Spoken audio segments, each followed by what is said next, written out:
I'm Sori. That's Sparky. And Salty. Shout out to the big homie Sean.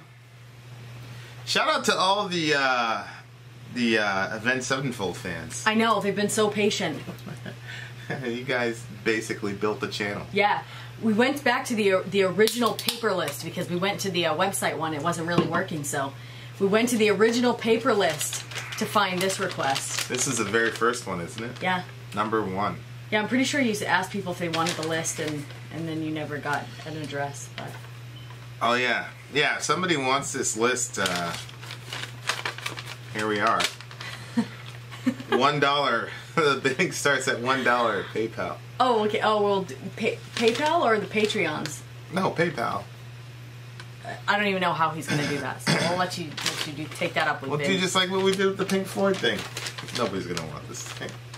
It's a piece of paper. All right. So, an Avenged Sevenfold, guys, Buried Alive. Oh, that sounds like a nice song. Okay. Ready? Yeah, totally ready. Wait. Okay. Ready to rock and roll. Let's do it. Go.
Screaming up much too loud. Take a look in the distance, try and see it all. Chances are that you might find that we share a common discomfort now.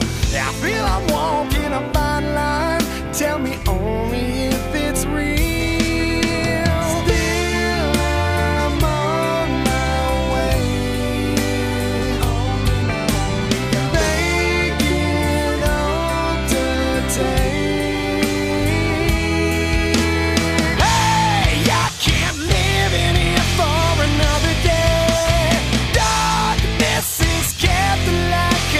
See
in the dark, slammed all the locks. Jeff calls my name and it seems I've been buried alive.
Whoa. Woo!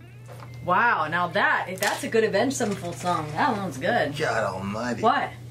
That second part of that song is Heavy? Or are you talking lyrically? What do you mean? the whole thing. Yeah. I liked verse 4. Well, it seems quick, summer, quick, summer,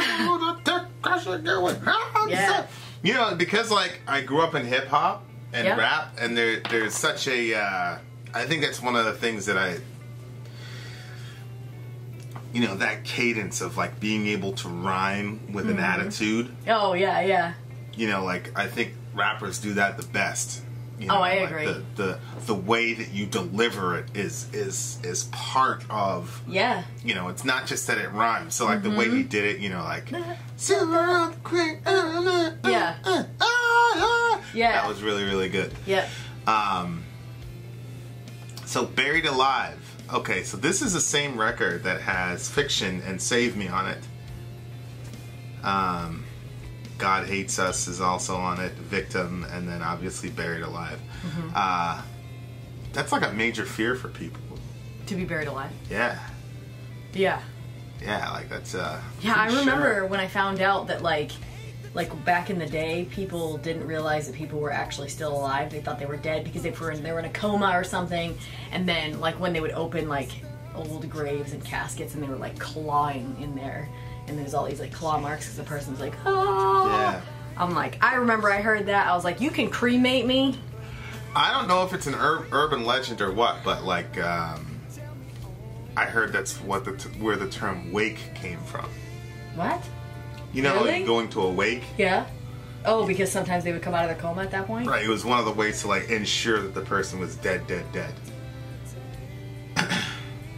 So I don't know if that's an urban I mean, I legend or know what. that now, like in like they drain them, they bomb them and stuff like that. But I'm like, I still, like, what if somebody, because that's the thing, the older that you get, you realize that, whoa, you know, if everybody's flawed and everybody screws up and make mistakes, like, is it possible that they thought they, and they really Doctors could never make, scientists are omniscient. Yeah, for sure.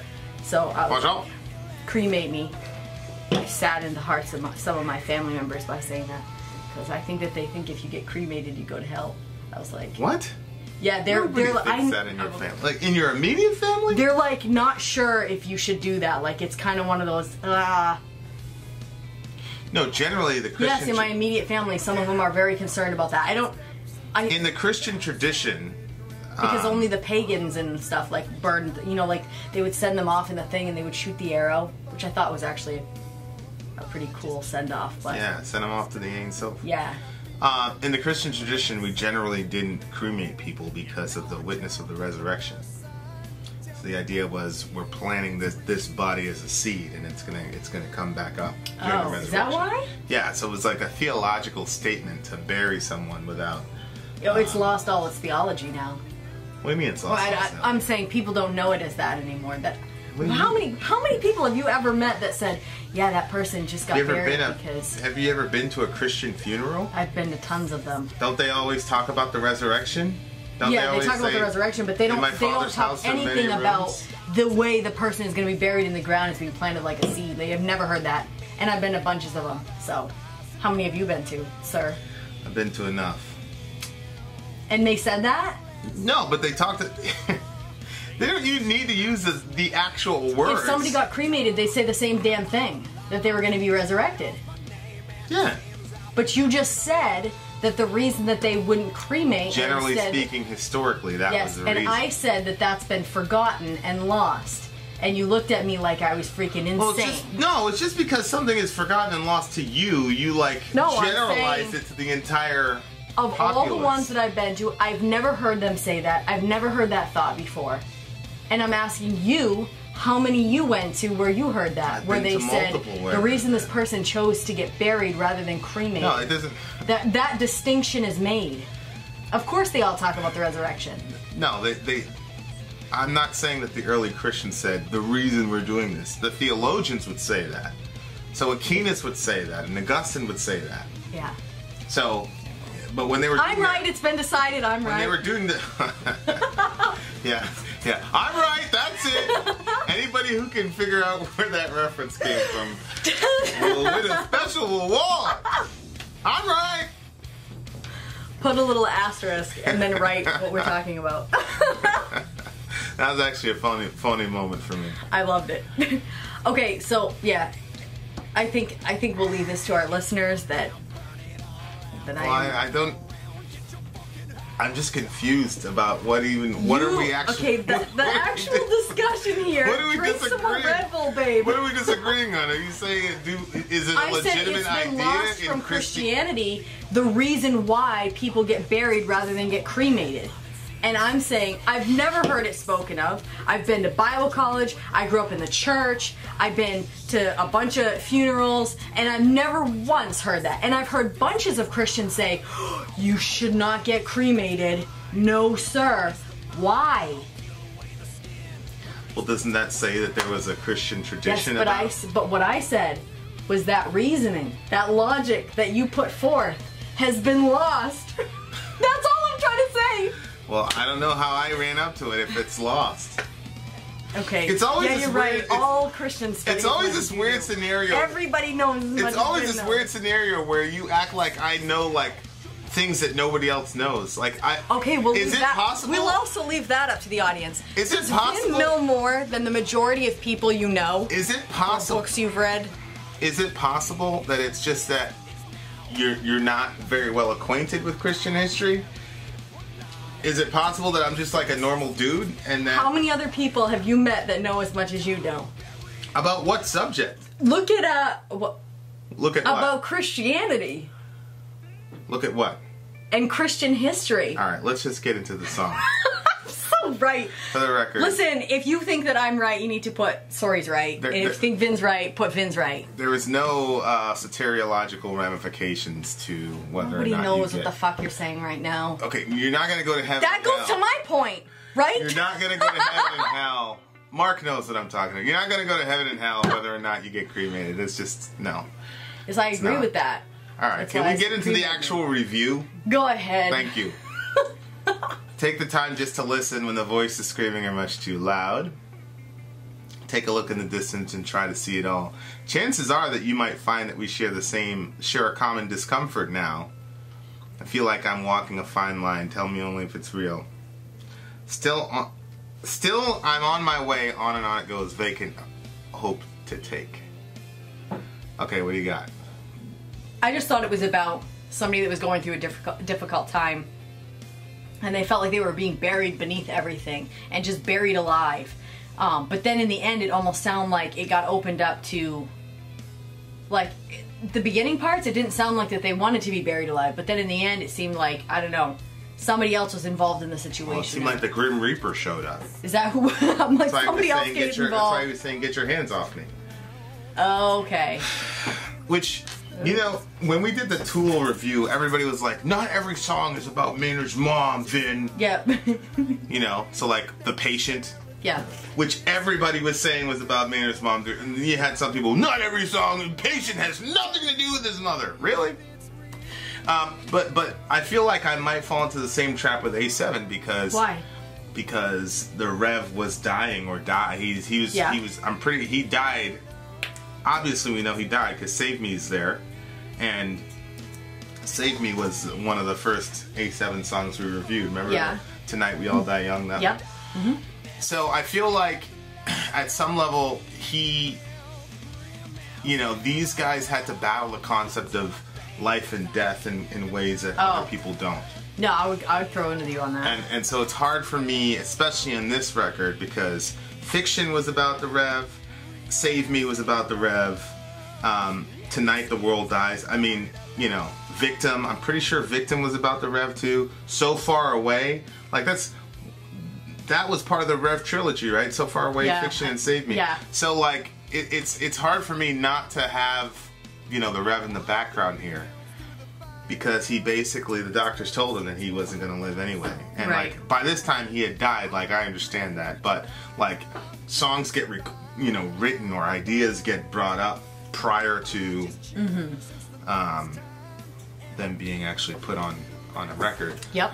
So the concept of, like, knowing that you're going to die almost feels like you're being buried alive, right? The doctor says you got, a year. He's basically buried you alive. Well, the song's called Buried Alive. So. Yeah, but I just thought it was being buried, like, I thought it was just when you feel like the weight of everything around you is just piling and piling on top of you, but you don't feel, like, sometimes you feel deadened. Your emotions just feel dead, and so you don't really feel, but then there's other times where you still are feeling, and it still feels like, oh, more problems, more this, more that, and so he's being buried alive. That's what I thought it was. I didn't think that was... Yeah, I mean... It's possible. I can't live here for another day. Darkness has kept the light concealed, grim's out. Hold on to faith as I dig another grave. Meanwhile, the mice endure the wheel. Wow. So, what do you got for mice enduring the wheel? Well, the mice just keep going around thinking that they're going somewhere, but they're really not going anywhere at all. And so, whatever he's accomplishing, it doesn't really matter because at the end of the day, he's going to die young. What do you get? Well, I mean, it says if you look at the first verse, he says... chances are that you might find that we share a common discomfort, meaning all of everybody's going to die. Yeah. So whether you get a 1 year, prognosis, or you get a full life, what does it matter? You're all going to die. Isn't it weird? Hold on to faith. You're going to dig another grave anyway. It doesn't matter how much faith you have. People are still going to die. Yeah.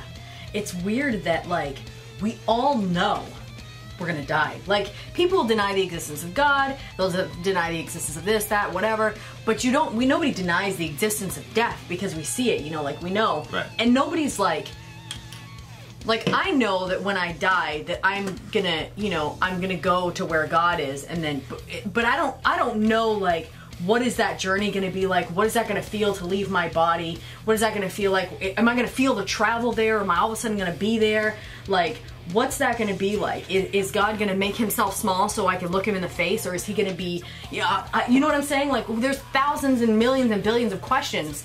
And it's so weird that all of us know this, but all of us just put that thought aside. And because if we actually, like, had that, like, in the front of our head, like, we're going to die.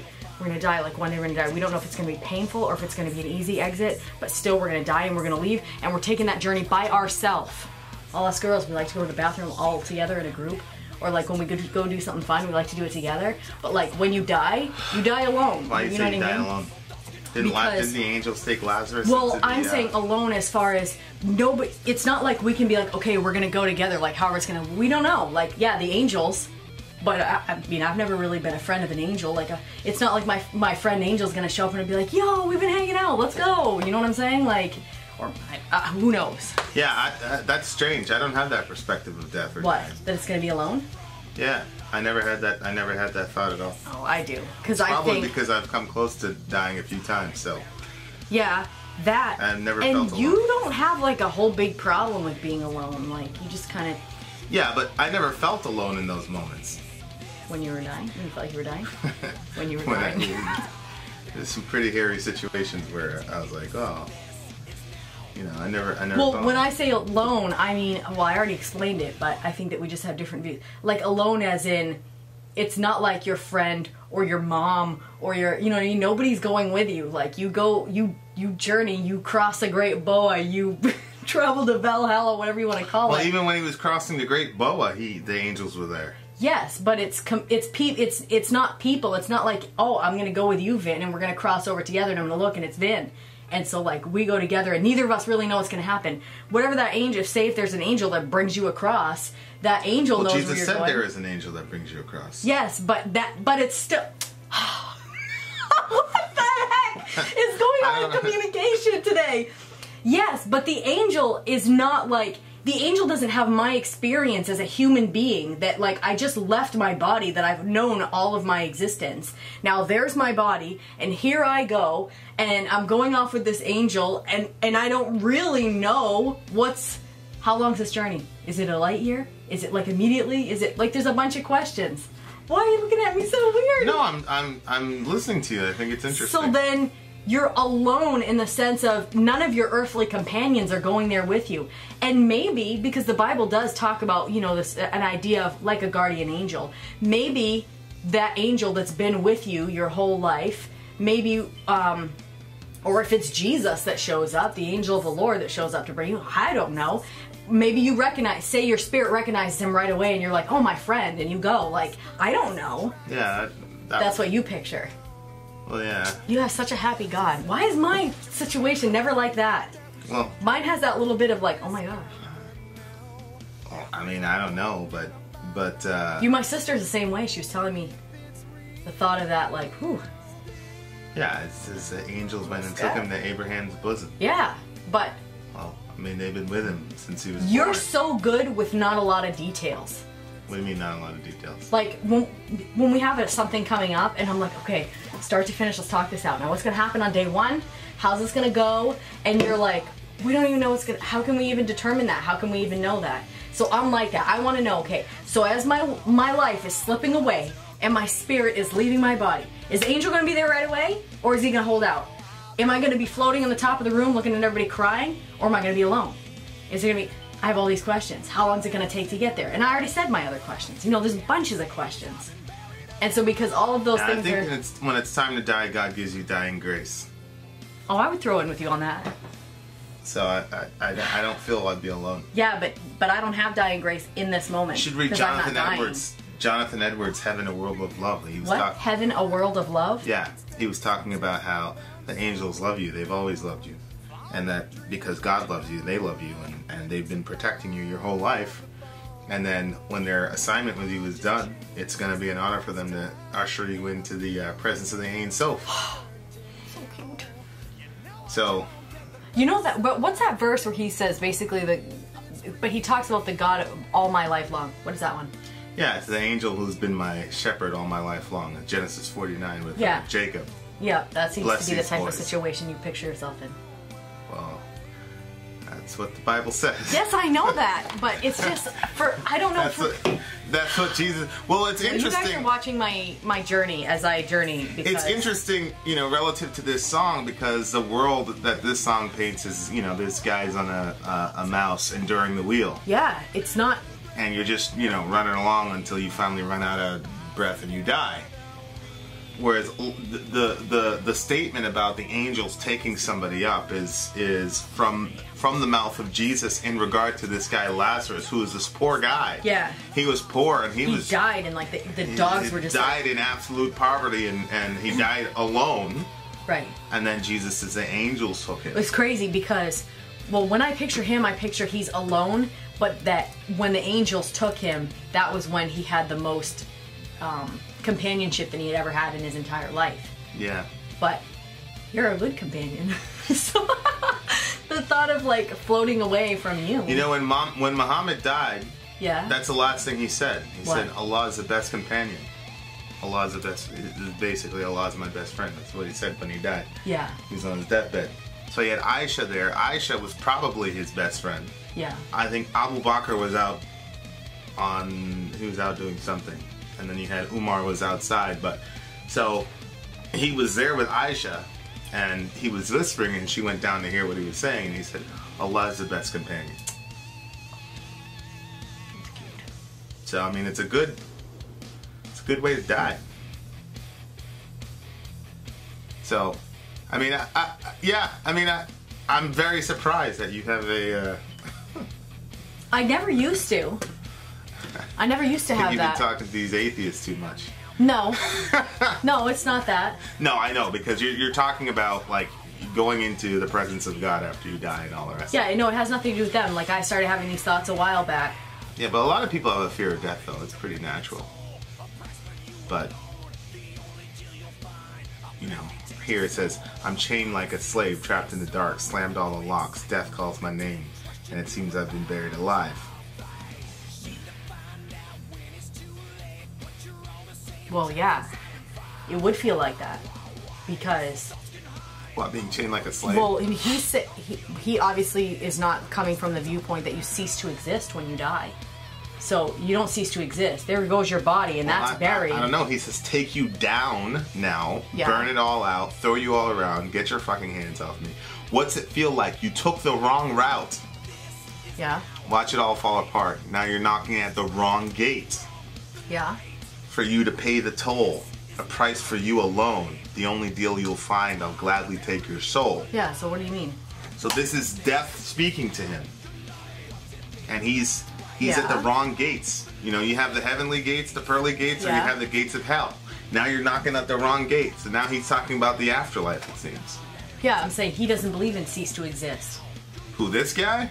Yeah, because he's Apparently he dead doesn't. and his body is being buried, but he's still having an experience beyond that. Right, I agree. So that's what's making him feel like he's buried alive, is because he's still alive and he's buried. Yeah. Yeah. Of course, in Christian theology, existing and being alive are not the same thing. Right.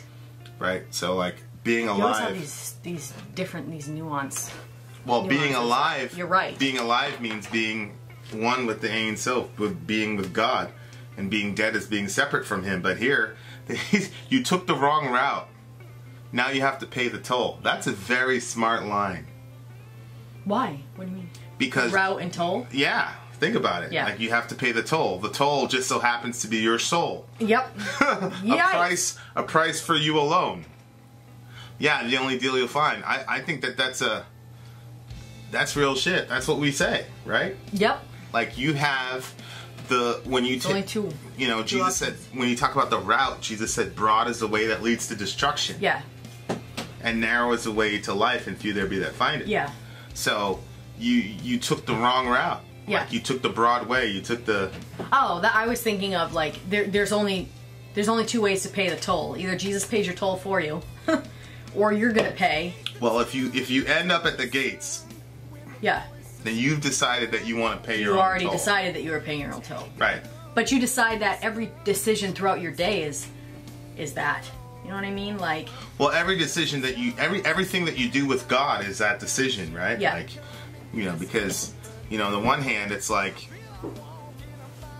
there's a solution for the problem Yep. of all the evil shit that you've done and all the wrong things that you've done in your life, right? Like, I think the first step of that whole thing is admitting just that. what? I've done wrong. Psalm 51 is a really interesting psalm if you're at the point where you like recognize, like, you know what? I've done some bad stuff. Now what? Start reading Psalm 51. That's like it show David like comes to the point where he's like, he admits that he did something wrong. I don't know if you have any kids when they don't admit that they did wrong and it's like their hand is in the freaking cookie jar and they're saying, I didn't take it. I did not touch the cookies. I didn't. And you're like, are you serious? Well, we can't teach you how not to lie if you're not going to explain, if you're not going to, you know, start out with admitting that you did something wrong, you know? And it's the same way with us. Like, we have to first acknowledge our wrongdoing. And then you're on the steps of, you know, everybody always says that. Admittance is the first step to, you know, to getting better, you know? Crushing you with the hands of fate. Shame to find out when it's too late. Yikes. You know, sometimes, like, I you know, I listen to people and, you know, we all have a good time in the village, but I get struck by the idea that very few people take eternal matters very seriously at all. Yeah. And, like, this whole concept of, like, being an open-minded person. Mm-hmm. Like, very few people are open to the concept of, what if these crazy people are actually right? Yeah. Yeah. And this is, like, real shit. And I don't find out that they're right until it's too late. But how do you know that people aren't? Why do you think the channel's growing so much? If everybody thought we were complete lunatics, well, why would they keep watching? No, I think more people are open to the possibility than... Yeah. I think for me, if even one person doesn't understand the eternal ramifications of the value of their soul... Oh. You know, I don't believe that God sets people on fire forever. I don't believe that. But I do think that this is like a very interesting picture. Doesn't mean Vin's right, but... I do think this is an interesting picture of hell, though. Mm-hmm. And that's what I'm assuming it's about, because it says, you know, trapped inside the inferno awaits.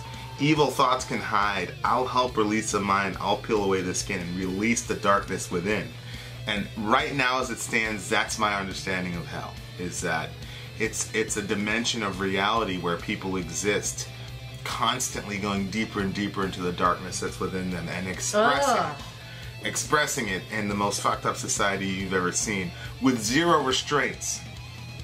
Because here's the thing, a lot of people don't like restraints when it comes to the things that they want to indulge in. But then when there's another, you know, set of actions that they don't indulge in, they're good with restraints on that. Yes. So, like, they don't want any sexual restraints at all, but they do want restraints for, like, you know, thievery, because they're not thieves. Yeah. I mean, they're completely animalistic in their sexuality, but they don't want any restraints on that. Don't judge me, blah, blah, blah. But they do want restrictions on thievery and violence, right, because they're not that type of person, and they want to walk down the street without getting, you know, their head chopped off. Right. But what if you had a society of people who were allowed to express all the darkness within themselves with zero repercussions or societal control? That's hell. Right? You know, it's like we tell the kids, sin is its own punishment. Like, sometimes I don't need to punish you. That's actually worse, I think, than the typical thought of what hell is. Yeah. Because there's a sense in which if you're burning forever and you're not going to get out of it, but there's no dimensions of change that happens within that, like, that's what's going on. I know what to expect tomorrow and the day after and the day after. Yeah, you'd have a hell of a time in hell because you wouldn't know what to expect. Yeah. You won't know what to expect in heaven either. Yeah, but it's all good, so. Yeah. That's a pretty crazy idea. And the fear. This is now your life. You know, the scripture says perfect love casts out fear. Uh-huh. And where fear is, there is torment. Yeah. So when you think about, there is going to be no perfect love. It's only going to be fear. Right. There'll be perfect fear. Cast out all love forever. Oh my God. There you are. So are. not even a Hitler with a cat. Right. It's Hitler without it, you know. Right. And I think, you know, there's Vice Guide to Liberia was a show I watched like 5 years ago, and it was insane. Oh, what's it about? Cannibalism, Oh. people eating each other. Ew, It's what? like hell. Every woman in the culture had been raped. It was just a horrible, it was a very hellish place. People killing each other on camera, like butchering each other. Yeah, Are it you was serious? insane. It was Yeah. literally happening, or was it? Yeah, in Liberia for sure. It was an episode of. It was actually my introduction to Vice. I mean, you guys should watch it. It's pretty fucked up. It's Vice Guide to Liberia, and I was just like, "This is hell. Like, this Why is would crazy." people want to watch that? What do you mean? Why would people want to watch that? People eating other people and stuff? That's how they. I mean, that's what I'm saying. Is like people have no clue as to how dark the human soul can be. I was like, wow, that's the one where Jesus appeared to the guy and he said, "My son, why are you slaving?" And the guy goes, I'm not a slave, I'm a prince." And Jesus said, "You are a prince, you're right, but you're acting like a slave." And ever since then, he became a preacher and all that. He was like a cannibal. He was killing people, all this shit. Yeah, dude. Yeah, it's a pretty crazy idea. Pretty crazy. That's hell. Anyway, what do you give the song on that right now? 9. I really liked it. I give it a 9.5. I think Shadows really like took it somewhere, guitar wise. That guy, he's. I feel like this dude Shadows. Yeah, I can throw in with you for a 9.5. I think. I feel like he doesn't get the credit. I hear A7 fans talk about him a lot, but I don't hear a lot of other people talking about this dude. This kid is a modern guitarist, and he's a bad man. He really, really is. Yeah, he did really well. So he deserves really some liked credit. it. Maybe we'll talk to him soon. Huh? Been out. Sorry out. Gone.